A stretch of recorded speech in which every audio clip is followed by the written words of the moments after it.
Hi, it's Mike here again with another JFDI. This is our weekly little chit chat about creative inspiration.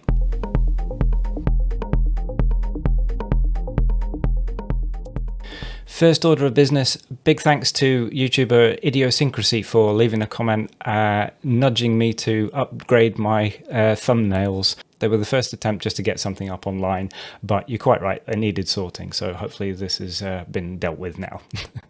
Secondly, big thanks to everybody who's been leaving comments. I would really like to hear more about what you're working on.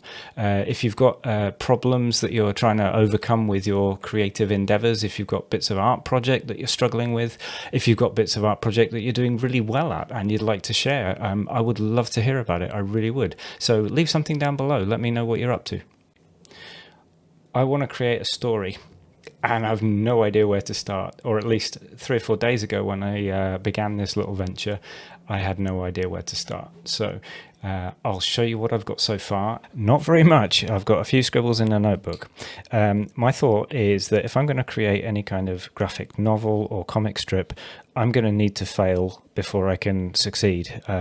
So I'm going to try and create something short. I'm going to try and create something that is pretty basic story-wise, because I'm not experienced at doing that, but by doing that then maybe I'll get better. So the first thought is 4 or 5 pages. The graphic side of it I'm not too concerned about. I'm pretty sure that I've got the skill set to do that. The story writing though is another matter.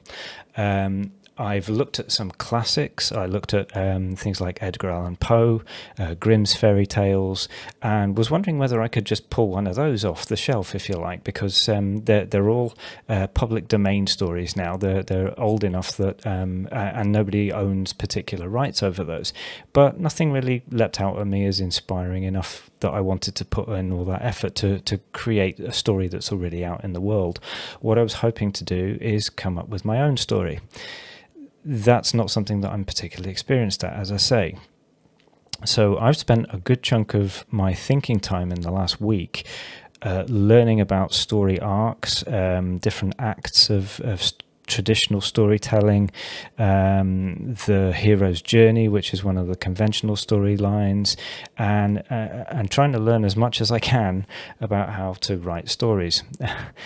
Pretty big epic task for somebody who's not done that before. I have got a bit of a basic idea, which is pulling from Greek mythology, though, which I'm quite interested to explore.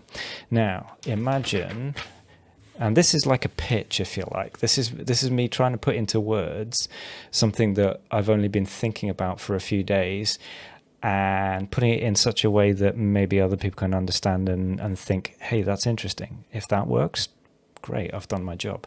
Now imagine you've got a series of islands in ancient Greece called the Cyclades. Now these are on the map, they're a real place. Now imagine that this is not actually islands in the Aegean or whichever of the seas it is. Imagine this is a series of planetary systems in a distant galaxy.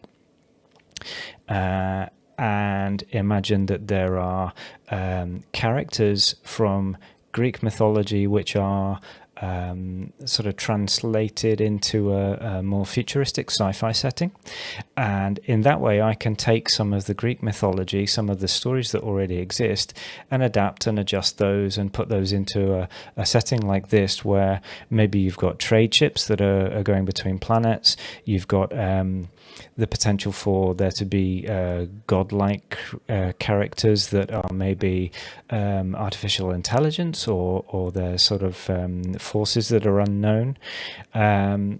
That's kind of where I'm going with it. And there's one Greek myth in particular which really appealed.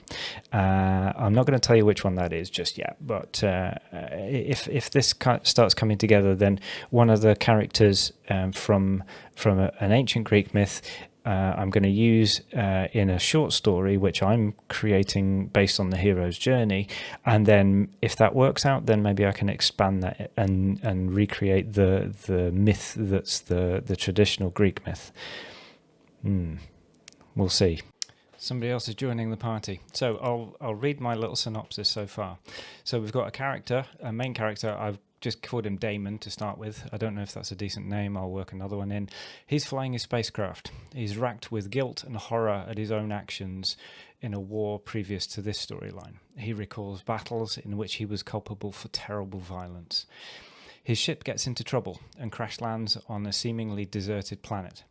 He seeks to take his own life, ODing on narcotics beside the smoking ruin of his own ship.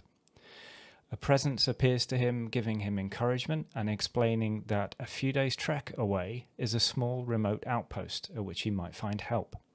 He considers that he must be hallucinating and says to himself it's probably dizziness. Laughing at his own infirmity, he names his guide Dizzy, but he goes along with the instructions from this presence all the same. During several days of hard travel, he slips in and out of fever and hallucinations from the drugs, the trauma, and his injuries, periodically experiencing Dizzy's comfort and encouraging presence. When it seems all is lost and he's about to collapse for the final time, sure enough, he comes upon a bunker in a cliffside. Within the first chambers, he encounters a drone unit calling itself 5TR-1X, which greets him and offers to assist. Damon finds food, armaments, and then discovers the bunker's automated AI systems are faulty and hostile. He battles through them and finally encounters a cryopod in which there is a character called Chris hibernating. He manages to read the log files between bouts of combat between the AI and discovers that Chris was got herself into stasis in the full knowledge that it was her only escape route from the AI, and she was hoping somebody would come and find her at a later stage. So Damon unfreezes her, and the two manage to defeat the AI together. Chris turns out to be an engineer, and she helps Damon to rebuild his ship. Damon considers staying there, but Dizzy once again communicates with him, and this time her communications with him seem to indicate that she is a real presence within the world, and she's giving him accurate information. Dizzy encourages him to plot a course and to fly to this new destination. He agrees and heads off.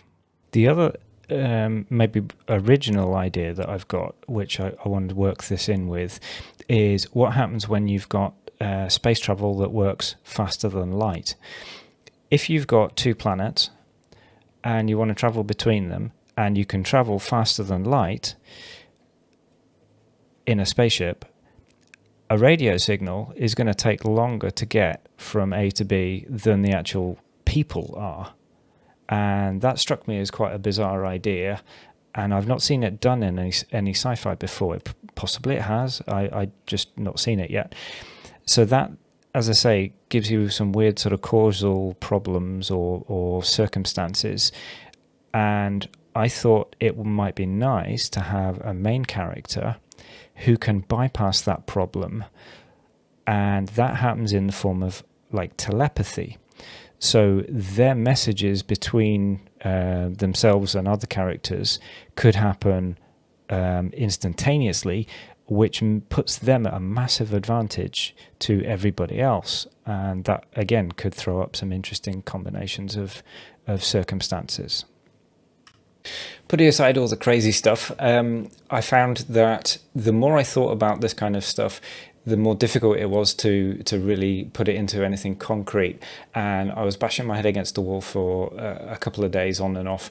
And it wasn't until I actually switched off and allowed myself to think about other things that my subconscious did a lot of the work for me. So just a little tip: if you really are bashing your head against the wall against something creative, sometimes just take your foot off the gas, give yourself a little bit of a breather, and you never know quite what your mind can come up with without you forcing the issue. So hopefully you have a really good week. I look forward to hearing from you if you've got any ideas or any bits and pieces that you want to tell us about. Otherwise, I'll see you next time. Cheers.